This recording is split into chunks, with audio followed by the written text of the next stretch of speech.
Welcome, Priyanka ji, the founder, the mentor, and the motivator of Zena World and family.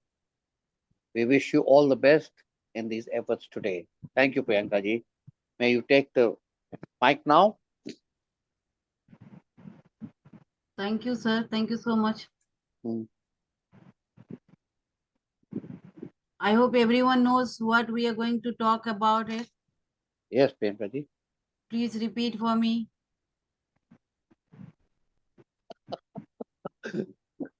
Someone please repeat for me. Philosophy means the love of wisdom. Philosophy means love of wisdom. Thank you. Thank you for that. Today I am going to speak in Hindi. This is Rajiva Bhaiya's special request that I sound better in Hindi. I mean, people understand better if I speak in Yeah, yeah. Hindi rather English. So let me just start. Philosophy as it says, it is what? दर्शन क्या है? दर्शन शास्त्र को पश्चिम में philosophy इसलिए कहते हैं क्योंकि पाश्चात्य दृष्टिकोण से फिलॉसफी को समझने का प्रयास वो अपने तरीके से करते हैं।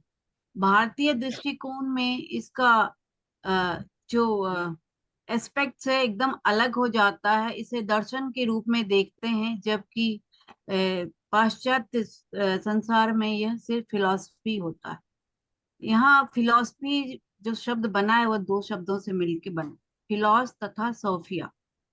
फिलॉस का अर्थ है प्रेम और सोफिया का अर्थ है ज्ञान, अर्थात फिलॉसफी का अर्थ ज्ञान के प्रति प्रेम या विद्या के प्रति प्रेम या विद्या अनुराग हो सकता है।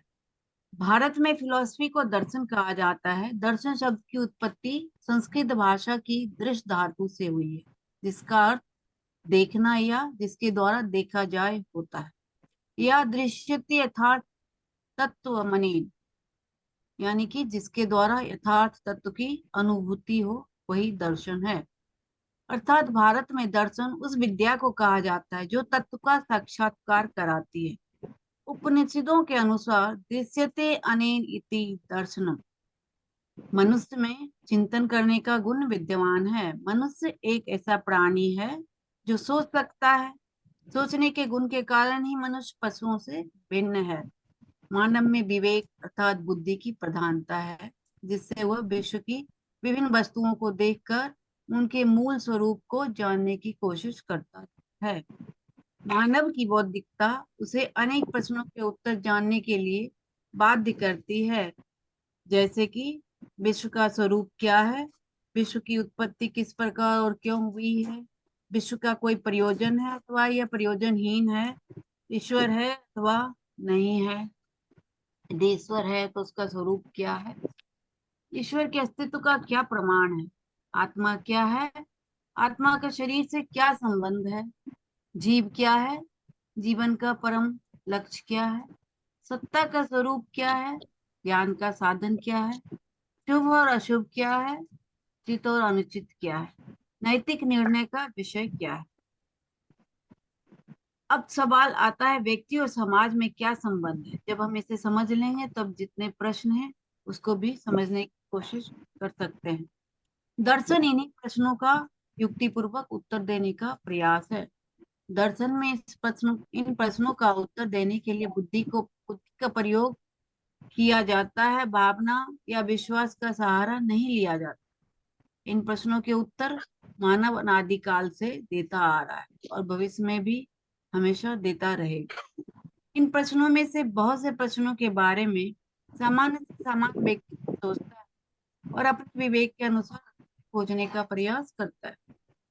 इससे यह सिद्ध होता है कि हम सब दार्शनिक तो हैं ही, चाहे जानते हो या नहीं जानते हो। इसी संबंध में हक्सले का एक कथन उल्लेखनीय है कि हम सबों का विभाजन दार्शनिक और अदार्शनिक के रूप में नहीं, बल्कि कुशल या अकुशल दार्शनिक के रूप में ही संभव है। दर्शन विषयों की जननी कहा जाता है। मनुष्य बुद्धि की सहायता जीव एवं जगत के विषय में युक्ति पूर्वक ज्ञान प्राप्त कर सकता है। इस दृष्टि से दर्शन युक्ति परक ज्ञान प्राप्त करने का प्रयत्न है। दर्शन एक ऐसी दिव्य दृष्टि प्रदान करता है जो आत्म दर्शन और तत्व दर्शन को संभव बनाती है। अब जब हम विजडम और लव की बात करते हैं तो हमें ये भी जानना जरूरी हो जाता है कि बुद्धि का प्रेम क्या है। ज्ञान के प्रेम के बारे में बात करने का मतलब है इसके बारे में सोचने के दो तरीके हैं। सबसे पहले हम ज्ञान को प्रेम की वस्तु के रूप में देख सकते हैं। ऐसी बहुत सी चीजें हैं जो हमें पसंद हो सकती है, मसलन एक व्यक्ति, एक बिल्ली या कुछ और भी चीजें कमोवेश जो प्यार के योग्य हो सकती हैं। लेकिन ये सभी ऐसी वस्तुएं हैं जिनके प्रति हमारा प्यार और हमारी रुचि निर्देशित होती है। यदि हम ज्ञान के प्रेम को इस तरह समझते हैं तो ज्ञान केवल हमारे आकर्षण या यहाँ तक कि हमारे मोह की वस्तु है। लेकिन ज्ञान के प्रेम के बारे में सोचने का एक और तरीका भी है, क्योंकि इस वाक्यांश का अर्थ कुछ इस तरह भी हो सकता है जैसे बुद्धि से युक्त प्रेम या बुद्धि से प्राप्त प्रेम। उसी तरह से मेरे पड़ोसी की बिल्ली का अर्थ मेरे पड़ोसी द्वारा धारण की गई बिल्ली या मेरे पड़ोसी की सीधे बिल्ली कह सकते हैं, हो सकता है ऐसा। यदि हम ज्ञान के प्रेम को पहले अर्थ में समझते हैं तो ज्ञान को केवल प्रेम की वस्तु के रूप में रखते हैं। यह ज्ञान हमें किसी विशेष समझ के लिए प्रतिबद्ध नहीं करता है, जो जैसा है वैसा है के हिसाब से चलता है। लेकिन अगर हम इसे दूसरे अर्थ में समझें तो इससे पता चलता है कि ज्ञान के बारे में कुछ ऐसा है जिसमें प्रेम शामिल है। इसलिए यदि हम ज्ञान के प्रेम को ज्ञान के प्रेम के समकक्ष समझते हैं तो प्रेम और ज्ञान के बीच एक गहरा संबंध उभरता है। और हम ये देखना शुरू कर सकते हैं कि शायद दर्शन केवल इस बारे में नहीं है कि हम दुनिया के बारे में कैसे सोचते हैं, बल्कि यह गुणवत्ता के बारे में भी है जो हम इस सोच में लाते हैं। ध्यान, देखभाल या प्यार की गुणवत्ता। प्रेम की बुद्धि, भले ही हम इस बात से सहमत हों कि दर्शन का प्रेम से कुछ लेना देना नहीं है और ज्ञान से कुछ लेना देना नहीं है, फिर भी हम ज्ञान के विचार को प्रेम से अधिक महत्व दे सकते हैं। इस दृष्टि से प्रेम ज्ञान का साधन है और ज्ञान लक्ष्य है। लेकिन 20वीं सदी में दो विचारकों ने इन दो शब्दों के क्रम को उलट दिया और पूछा कि दर्शन के बारे में प्रेम की बुद्धि या प्रेम की बुद्धि के रूप में सोच का क्या मतलब होगा। इन दार्शनिकों में से सबसे पहले इमैनुअल लेविनास थे, जो जीवन भर पारस्परिक संबंधों की नैतिकता से चिंतित रहे। लेविनास ने अपनी अत्यंत कठिन पुस्तक आर्थर द बीइंग में लिखा है कि दर्शन शास्त्र प्रेम की सेवा में प्रेम का ज्ञान। यह दावा दर्शन शास्त्र ने एक विशेष रूप से उलझे हुए मार्ग के अंत में प्रकट किया और हमें इन जटिलताओं में डूबने से बहुत दूर ले जाना जरूरी हो जाता है। लेकिन बहुत संक्षेप में लेविनान ने जो सुझाव दिया वह यह कि दर्शन के प्रति प्राथमिक आवेग वह चीज है जो हमें कारण और औचित्य की तलाश कराती है, दूसरों के प्रति हमारी नैतिक जिम्मेदारी या प्रेम के बारे में बतलाती है। दूसरे दार्शनिक जो यही कदम उठाते हुए हैं मिशेल सेरेस। अपने छोटे से पैम्फलेट एन आमो सोमेस नूस वाइट्स या इन लिव और बी वीस में यहाँ सेरेस ने व्युत्पत्ति विज्ञान का तर्क दिया है। उनका कहना है कि जब हम ग्रीक शब्द फिलॉसफी का अनुवाद करते हैं तो हम शब्दों को उल्टा कर देते हैं, उन्हें वापस सामने लाते हैं, इस दर्शन को ज्ञान के रूप में परिभाषित करते हैं। ऐसा जरूरी है कि ये विद्वान लोग भाषा से अनभिज्ञ, ऐसा जरूरी हो जाता है कि ये जरूरी नहीं कि जो उन्होंने कहा है उसका ज्ञान उसमें बहुत ज्यादा गहरा हो, पर क्योंकि उन्होंने कहा है, ऐसा इसलिए कहा है क्योंकि उन्होंने महसूस किया है या अनुभव किया है या उनको ऐसा लगता है कि ऐसा होना चाहिए। तो जरूरी नहीं कि वो बहुत भाषा से इन इन विचारों से वो बहुत गहरे से संबंधित हो, पर हाँ क्योंकि उन्होंने ऐसा महसूस किया इसलिए उन्होंने ऐसा कहा इन विद्वानों ने। हमारे अधिकांश मिश्रित शब्दों में बेहतर हुआ कि हम जड़ों को पीछे से आगे की ओर पढ़ें, जैसे ऑटोमोबाइल वो जो स्वयं चलती है, भूविज्ञान पृथ्वी का विज्ञान, रस्सी पर चलने वाला जो रस्सी पर चलता है। तो यदि हम इन सब चीजों को कायदे से समझ लें तो हमें यह समझ में आ जाएगा, सच में पता चल जाएगा कि दर्शन प्रेम का ज्ञान होता है। धन्यवाद।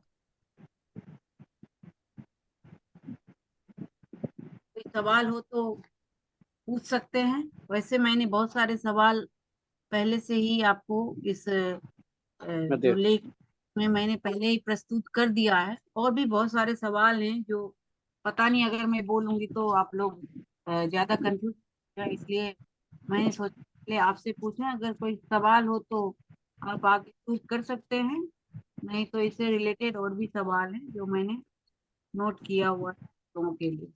जानना चाहते हैं जानने की कोशिश आप तभी कर सकते हैं जब आप उनके उत्तर निकालें उन सवालों के, और उसके बाद आप फिर से एक नया सेशन शुरू करें और उसमें अपने अपने जवाब को डिस्कस करें। ये तभी पॉसिबल है जब आई मीन सवाल मैं आगे तभी पढ़ूंगी जो मैंने लिखे हैं, जब आप लोग ये कोशिश करें कि आगे एक और सेशन हो और उन सवालों के जवाब को आप लोग आपस में डिस्कस करें और देखें कि क्या निष्कर्ष निकलता है। धन्यवाद।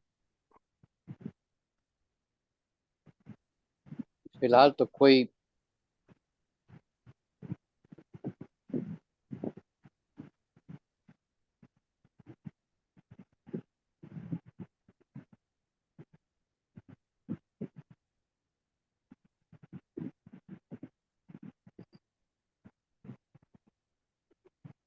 You're muted. You're muted.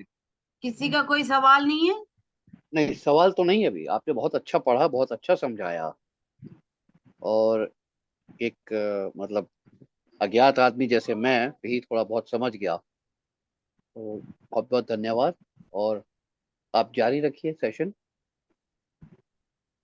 Natarajan sir को आमंत्रित कर लेते हैं। जी हाँ जब तक नटराजन, बिल्कुल। मैं प्रियंका अटेंड कर सकती हैं, अटेंड अपने करें, अदरवाइज नहीं, आपने जो सुनाया हम खुद सवाल बन गए। नटराजन सर को आप इनवाइट कर लें। Mister Natarajan, Yeah, good evening. I'm there. Please come I sir. hope Priyanka ji wants to extend welcome. Priyanka ji कहाँ हैं आप? मैं यही हूँ सर। सर तो आपका हार्दिक स्वागत है। आप हिंदी समझते हैं Natarajan sir? Yeah, I can उन्हीं walk को Hindi, talk Hindi. I sleep can't Hindi. read and write Hindi, but I can do anything else in Hindi. That's very good. तो आपका हार्दिक स्वागत है इस प्लेटफॉर्म पर। इस चर्चा में आप आगे अपनी बात को रख सकते हैं, इसे आगे बढ़ा सकते हैं। मैंने जो अंग्रेजी में। कि उसमें आपको कुछ पूछना है तो आप सवाल कर सकते हैं, नहीं तो आप अपने विचारों को इसके साथ आगे जोड़कर इसे आगे बढ़ा सकते हैं, ताकि बाकी लोग भी आपके साथ जुड़ें और वो लोग भी अपने विचार रख पाए। Okay. मेरा यू बस कैन एक स्पीक इन सवाल हिंदी, है। In English. मेरा बस एक सवाल है सर। यदि आप दर्शन को प्रेम का ज्ञान मानते हैं तो ये आपके विचार को कैसे बदलता है? और आपके इस लिहाज से मतलब आपका जो विचार बदल जाता है या आपका जो विचार आता है इस शब्द को सुनकर, उस लिहाज से आप क्या करना चाहेंगे? इस सवाल को यदि आप सब लोग लिख लें और इसके लिए एक जवाब तैयार करें तो हम नेक्स्ट सेशन में इसको रख सकते हैं। इंटरेस्टिंग होगा मेरे ख्याल से ये सबका जवाब जानना कि आप प्रेम का ज्ञान दर्शन के रूप में खुद को कैसे कनेक्ट करते हैं, और अगर कनेक्ट कर लेते हैं तो ये कैसे बदलाव लाता है। Okay. Can I go ahead? Yes please go ahead, please go ahead, shoot. Okay. Good evening to all, and thank you, Priyanka, for giving a wonderful start to the talk on philosophy means love of wisdom.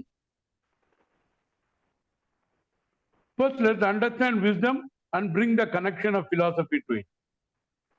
If you want to understand wisdom, we must know the difference between information, knowledge, and wisdom. Information is just bits of data, knowledge is putting it together, and wisdom is transcending it. This is not my code. This is a quote by Ram Das. You may think Ram Das must be some Baba here and there, but Ram Das is a professor from Harvard whose original name is Richard Alpert. And he came to India and had a guru here and changed his name to Ram Das. Information is bits of data and knowledge is putting it together, and wisdom is transcending them. Then we go to the Chinese philosopher Confucius, who says that there are three ways to attain wisdom. First method is by imitation. Just copy some wise person, you will also look wise. That is the easiest way of doing. Second is by meditation, deep thinking. That is the noblest way of attaining wisdom. And the third method of attaining wisdom is by experience, which is the bitterest. Right? Imitation is the easiest, meditation is the noblest, and experience is the bitterest. I am not a degree holder or a subject expert in philosophy. Ali भाई जी प्रियंका को खाली बोल दीजिए, she can leave. Priyanka ji, अगर आप आपका काम हो गया है तो आप और कुछ कर सकती हैं please. Okay. Thank you so much. So, thank you. you see that by imitation, attaining wisdom is the easiest. By meditation, deep thinking is the noblest way of attaining wisdom. And by experience is the bitterest way of attaining wisdom. That is Confucius. So we have now what is wisdom. Now let's see what is philosophy. If you have a doubt in math, you go and ask a math professor. You have a doubt in chemistry, you ask a chemistry professor. You go to that subject expert. You have a question for which nobody has answered. Who will you go to? You will go to a philosopher who is beyond all these disciplines. Right? So, philosophy is the subject by itself. In a nutshell, what does philosophy teach you? Philosophy teaches you the art of asking questions and awakening your own mind. Philosophy doesn't teach you anything. You go to a philosopher, he will never answer your question. In fact, he will put a counter question. He will keep on questioning until you yourself arrive at the answer. That is philosophy. Right? So, philosophy tells you not just knowledge about the world, but also about a deep understanding of how the world works and how the world should work. How the world works and how the world should work. There are two reasons why we should focus on philosophy. First reason is curiosity. Everyone is curious to know, ऐसा क्यों नहीं है? Right? Why, what, how, क्यों? All these questions. For example, you want to know what is good and bad. It is not chemistry, math, physics. Philosopher only has answered. What is good and bad? What is right and wrong? What is real and unreal? What is true and what is false? These are all curious questions which anybody has. Philosophy answers all these questions. Good versus bad, right versus wrong, real versus unreal, true versus false. These are in fact subfields of philosophy. So, philosophy answers the questions, and philosopher does nothing but keep on asking questions until you yourself blurt out the answer. That he makes you think, and you end up with the correct answer. The second reason philosophy is important is the skills and abilities which are learned in philosophy are not confined to philosophy. They are transferable. They are transferable to all other subjects. That is why any subject you do, you get a PhD, which is Doctor of Philosophy. Okay. So it is not, no, I also have a PhD, but it has to do with chemistry and chemical engineering and less to do with philosophy. Philosophy, you can say, is reaching the one ultimate. It is not, see, in the world we say Everest is the highest peak. Can we say Everest is the highest peak in the entire universe, in the entire cosmos? No. So PhD doesn't mean you have climbed, the tallest, peak. There may be other peaks which you don't know. It is one level. Okay. So philosophy knowledge and the skills and abilities of philosophy are transferable to other branches. This is because philosophy touches on so many other subjects, and these methods are widely applicable in other areas of intellectual accomplishment. Because take communication skills, critical reasoning skills, general problem solving skills. These are all applicable to all branches. And philosophy focuses on these things: communication skills, critical reasoning skills, logic, and general problem solving skills. So they are applicable to any other branch also. So in a broadest way, the subfields of philosophy are logic. What is logic? Tells you what is good and bad. How do you decide something is good and how do you decide something is bad? Another subfield of philosophy is ethics. It tells you what is right and what is wrong, what makes something right and what makes something wrong. That is ethics, which is a subfield of philosophy. Philosophy is not Babagiri and all that nonsense you see in TV. Philosophy is logical thinking and clear communication. Then one subfield of philosophy is metaphysics, which tells you what is real and what is unreal. Curiosity, you want to know what is real and what is unreal, right? Then you also want to know how to decide something is true or something is false. Epistemology is the field which teaches what is true and what is false. Epistemology is a subfield of philosophy. In fact, there are many more subfields of philosophy. Philosophy of mind, philosophy of religion. Take religion as a subject. There is philosophy of religion, philosophy of science. Don't think philosophy is art and science is science. There is a philosophy of science. There is political philosophy, social philosophy, philosophy of law, medical ethics, business ethics, philosophy of art, aesthetics, philosophy of languages. If I tell that there is a philosophy of philosophy, you may laugh because philosophy is also a subject. There is a philosophy of philosophy also. Because philosophy teaches you to ask questions. And why not ask questions to philosophy itself? There is a philosophy of philosophy. Very, very interesting. And you can go on and on and on this. And what exactly is philosophy? I told you, it tells how the world works, how it should work, etc. First thing is, philosophy is thinking in slow motion. Most of the time, we tend to think rapid. We think we are Vande Bharat, Shatabdi, Rajdhani, all put together. Even before the person has asked questions, we have started answering them. Philosophy is listen first to what the other person is telling. Right? Understand and then open your mouth. Philosophy is thinking in slow motion.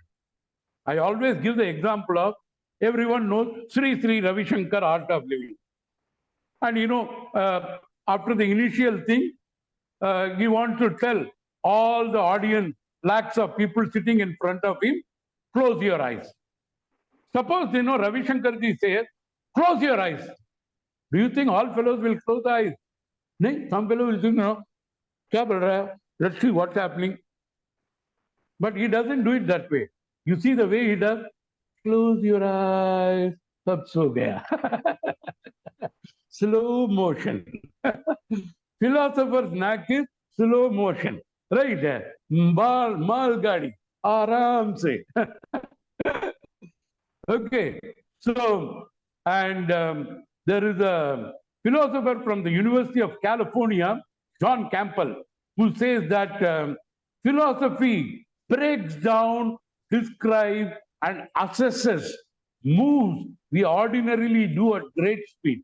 Right? So philosophy is breaking down that speed and assesses the moves and which we ordinarily do at a great speed. It becomes evident that there are alternate possibilities exist. When we think rapidly, we ignore counter argument. We think, जो मैं बोल रहा हूँ सही है. When you talk slow, you realize, oh, there must be Priyanka ji told about philosophy and prem, love, and all those things. There must be somebody who will say there is a philosophy of hate also. Right? Slow thinking only will bring this argument. So to study philosophy is to grapple with questions that have occupied humankind in millennia. Is there life after death? What is death? Philosophy only answers what is death and is there a life after death? Right? And some of the greatest thinkers who have ever lived are philosophers from Socrates, Plato to many of the saints we have in our part of the country. Whether you take a course or two about studying philosophy, students find the time studying philosophy to be among the most rewarding intellectual experiences of their college career. Everybody says that Barack Obama, a great speaker, speaks so well. His degree is in philosophy. Right. Right. In India, we think philosophy means, I will not do philosophy. I will do, computer. Philosophy thinking will make you do computer better. Right? So people must understand the logical reasoning, communication skills, problem-solving skills, critical reasoning skills. These are all enhanced by philosophy. Right? And the skills one acquires studying philosophy are highly marketable. Philosophy skills are marketable. Right? And especially, right, you see, I'm sure people who have done philosophy would be very good sales and marketing professionals. No doubt. They know how to slowly talk and put it into the head of the customer that you must do this. Right? And make him agree that the product is good. Right? You will ask him, tell what is good about, what is, in your vision, what is a good product, and then zero it down to my product satisfies all your criteria, so you must take it. Great guys. And many specialized skills eventually become obsolete, and in any case, most people end up changing careers several times. See, nobody stays in the same career. Research study has shown most people end up changing their job at least 3 to 4 to 5 times during their lifespan. He started as X and becomes X1, X2, X3, X4, and finally becomes some Z also. Right? The knowledge of philosophy, which helps you in going through all these stages gradually. Philosophy gives you the skills that you can apply to any line of work. From being a professor, you need communication skills. Philosophy teaches you communication skills, right? And philosophy knowledge paves the road to success in law. Because you will see that most law curriculum have a basic course on logic and all those things, right? So logic is a part of philosophy, right? And the road, the success in law, finance, right, to invest or not, true, false, good, bad. Philosophy helps you in making the right financial decision, consulting, business, internet startup, medicine, journalism, arts, non-profit NGOs, education, all these things, knowledge of philosophy. That is the skills of philosophy, which I told you are the communication skills, critical reasoning skills, problem solving skills, they apply to all these things. Then comes, something about, we always wonder, what is Eastern philosophy and Western philosophy? Everyone talks India and Asia, we are Eastern philosophy. Europe and America is Western philosophy. What is this Eastern and Western philosophy? Let us try to get a catch of this. Eastern philosophy is Hinduism, Buddhism, Confucianism, what is that? Islam, Taoism, Zen, all these are Eastern philosophy. In the subcontinent, China, Japan, and what is this, Middle East countries, etc. The religions which goes around, these are Eastern philosophy. The Western philosophy is predominantly Christianity, and also there are some people who say rational thinking, which rational thinking means no God. That is rational thinking.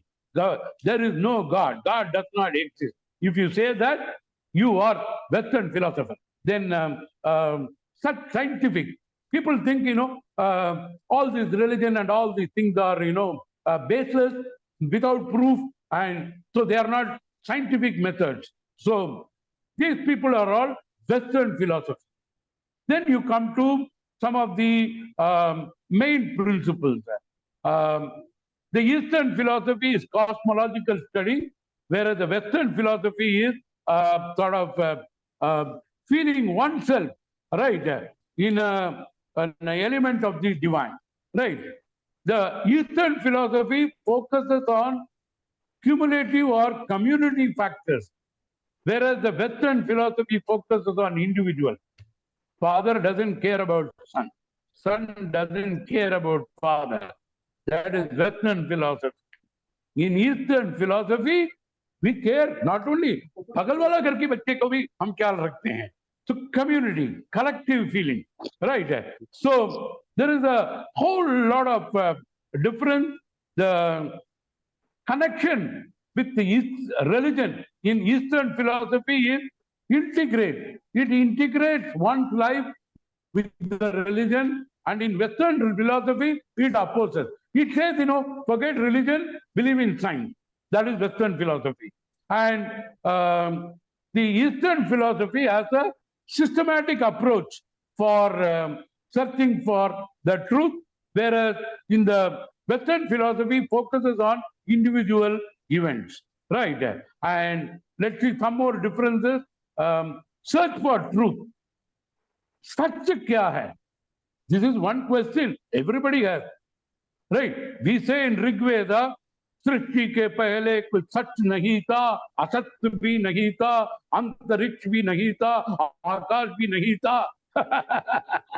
That is Rig Veda, Big Bang. In fact, the starting shlokas of Rig Veda describes Big Bang, which, the Western fellows wrote some paper and published in a journal, and, got all sorts of prizes for it. Okay, so in the Eastern philosophy, truth is searching yourself. अपने अंदर ढूंढो, right? Bhagavad Gita has clearly said, right, that the truth lies within you. But whereas the Western philosophy says, search for truth outside yourself. कुछ सच है वो तुम्हारे बाहर है, but Eastern philosophy says तुम्हारे अंदर है. And in Eastern philosophy we say that truth is given and need not be proved. If we say God exists, we don't ask proof. You remember that Prahlad, father Rakshas asked, भगवान कहाँ? ये pillar में है, pillar में भी था. Proof. You need not prove it, right? Truth is given and it is taken for granted, right? And the Western philosophy says truth must be proved. There must be a proof, theorem, hypothesis, and publish a paper, present some conference, then only it is accepted as truth, right? And What are the beliefs? Eastern philosophy says your future is determined by your present needs. Vivekananda also said that, right? That if your past deeds governs what you are today, your present deeds will cover what you are tomorrow. So that is a known one. Your future is determined by your present deeds. The Western philosophy says your present deeds have nothing to do with future. ऊपर वाला कोई लिखा है वही सच है. What you do today has nothing to do with your future. And the Eastern philosophy always says all truth is inside, and the Western philosophy keeps saying outside. And the Eastern philosophy believes in collective community, society, whereas the Western philosophy focuses on individual. My son may be a beggar, but I am a billionaire. I am a billionaire. Right? Focuses on individual. And the Eastern philosophy says development is a cyclic process. It goes, comes back, cycling. Whereas in the Western philosophy, development is linear. There is a goal which you must reach, linear. In Eastern philosophy, it is a circle, goes and come back. Right? And the Eastern philosophy takes status quo as it is. We don't question status quo. The Western philosophy questions status quo. That is another big difference there. And entrepreneurial creativity and venturing in Eastern philosophy is contained and controlled by passion. एक जुनून से हम बनाते हैं. Whereas in the Western philosophy, it is by emotion. Remember, passion and emotion are different. And leadership in the Eastern philosophy, the leader is behind. He guides, the people go, his disciples go forward, and the leader is behind. Whereas in the Western philosophy, leader is in front. मेरे पीछे कोई आ रहा है नहीं, कोई बात नहीं है, मैं आगे जा रहा हूँ. Right? So that is another different approach. And what is that? How do you control emotions? In the Eastern philosophy, it is by meditation. Right? And in the Western philosophy, it is by analysis. I saw Q, why did it happen? All sorts of things. But here, we just meditate. Right? And the Western philosophy keeps on emphasizing on mathematical proof, this, that, algorithm, program, software, robots, ये वो, and all those things. But no, हम सच को सच मानते हैं. हम सच है, हम question नहीं करते हैं. So you can see that there is a whole lot of difference in thinking in the Eastern philosophy and Western philosophy. Ultimately, there are some good here and there are some good there also. A right blend is what is going to make the attainment of wisdom. Also, today they say that empathy is the most important soft skill to be successful. Empathy is the most important soft skill. Empathy, emotional intelligence, right? This is the most important soft skill for being successful. What exactly is empathy? Empathy is that samavedna, seeing with the eyes of the other, listening with the ears of the other. जैसे वो सुनता है हम सुन रहे हैं, जैसे वो देखता है हम देख रहे हैं, जैसे उसको feeling with the what his heart feels, you are feeling. Empathy is the number one soft skill which can take you from being successful. Empathy is nothing but listening, holding space, withholding judgment, emotionally connecting, communicating that incredibly healing message that you are not alone. And to develop empathy, you should listen more and talk less. That's what philosophy says. पहले सुन लो, right? साची तरफ से सुन लो, right? Question के पहले ही button दबा के कौन बनेगा करोड़पति मत बनो, right? First listen to question listen to the alternative, and then analyze, and then choose the best alternative. That is what philosophy teaches. And that's what improves the empathy. Asking probing questions improve your understanding of the other person. So it can go on and on. There is a history of philosophy also, which is a very fascinating field. History of philosophy covers the medieval, ancient, right, and ancient, followed by medieval, then modern, 19th century philosophers, 20th century philosophers. We can go on and on and on. But what is this? It is philosophy which leads you to reaching wisdom. And wisdom is not a goal. It is a continuous process, right? So that's because one has got a PhD, don't think you have covered all knowledge. In that chosen area, you have attained some level of accomplishment. That is it. So one should not have any doubt about the relation between philosophy and wisdom, and that tells our topic that philosophy means love of wisdom. If you love philosophy, you will go to wisdom. If you want wisdom, you must love philosophy. Yes. That's it I have to say. And I'm no expert in this area. I don't hold a degree in philosophy, nor I am doing any Babagiri or something. Based on my experience over here, I have picked up this point to put it forward to you. Right. Thank you all. Thank you. And any questions, I'll be happy to take. I want to ask you something, Anna. Yes. Anna, can you hear me? Yes. How would you differentiate between Sadguru and Ravi Shankar? What is it? Sadguru And Ravi Shankar. No, I didn't understand the question. Ravi Sadguru Shankar. And Ravi Shankar. Ravi Shankar. No.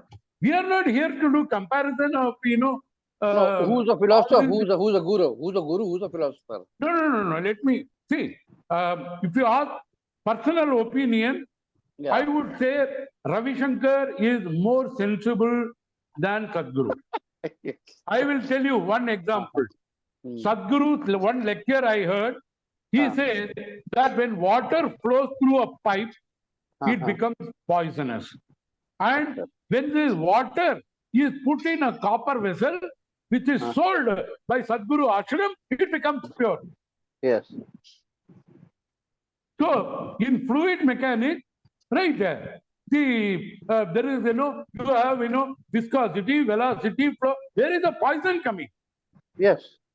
You cannot, use some argument to sell your product. No. So I am not getting into debating. This is not a place. I'm not debating because I have attended. They are doing their job, right? So some people make philosophy as a, time, right? So we are not getting into it. My role here was to tell something in general about philosophy and get a feel of appreciation for it. My lecture was not to, prepare somebody to become Sri Sri or Sadguru or, Ramdev Baba or some, XYZ Baba. Right? To become your own Baba. You need not imitate. See, imitation is the easiest. Let me again come. Imitation is the easiest. I can talk the same way. Sri Sri talk. Close your eyes. Right? So, this is not. If I want to say close your eyes, I'll say in my way, close your eyes. Right? So, imitation is the easiest. Meditation is the noblest, and experience is the bitterest. What I spoke today is my 40 years of experience, which I learned in the bitterest way, and I shared that there is logic, there is, epistemology. These all in philosophy are applicable to chemistry, chemical engineering, physics, all sorts of things. So we want to know what is good, bad, what is right, wrong, what is true, false. How do you decide that? Philosophy teaches you. This is what I learned. This is what I share. So let's not get into, the controversial No, I'm subject not about controversial. No, who because is. I've done. If you ask me personally, my personal opinion is I Yeah, like Sri Ravi Shankar's calm way of communicating. yeah, I also like him. I like him because I've done his And course. not make, some, sensational Ekta No, Kapoor, episode like the no, no, Sadguru. no. That man makes episodes. He dances. He Okay. does all kinds of antics. But this was just out of academic knowledge and no comparison. Just I've already have my comparisons about them. One is Western, one is Eastern, and Sadhguru I feel is more Western, corporate, and Ravi Shankar is soft Eastern philosophy, kind, empathic. Whereas the guy from Coimbatore, he is ruthless. You see, uh, first thing is, if somebody doesn't know something, he should say, yes, I don't know. uh, But pretending as if you know, uh, like some of these Babas do, is dangerous. mhm. Answer any question with any, all sorts of things. No. ये नहीं चलेगा. नहीं चलेगा कभी नहीं चलेगा. But it was a wonderful discourse that you delivered, and in fact, you threw so much light on Eastern as well as Western philosophy, and I'm more of a scholar addicted to the East because I learned Chinese language. I read, write, and teach the language, so I I sort of connected. I connected very well, Thank you. and philosophy was one of my subsidiaries in the university, JNU. Oh, So, uh, so I it's a long time, JNU but में तो JNU में तो all alumni are philosophers. no, They but they question were, everything. you If you see, know, if you question everything, means you know philosophy. no, we had, I see, I learned through pain, less than pleasure. So that was experience. And one of the most learning experiences was my visit to, I'm just sharing it with you, don't mind, Anna, huh? Yeah, please. Of my visit to AP during the cyclone period, when it was erstwhile AP, not Telangana AP. Hmm? It was so badly struck with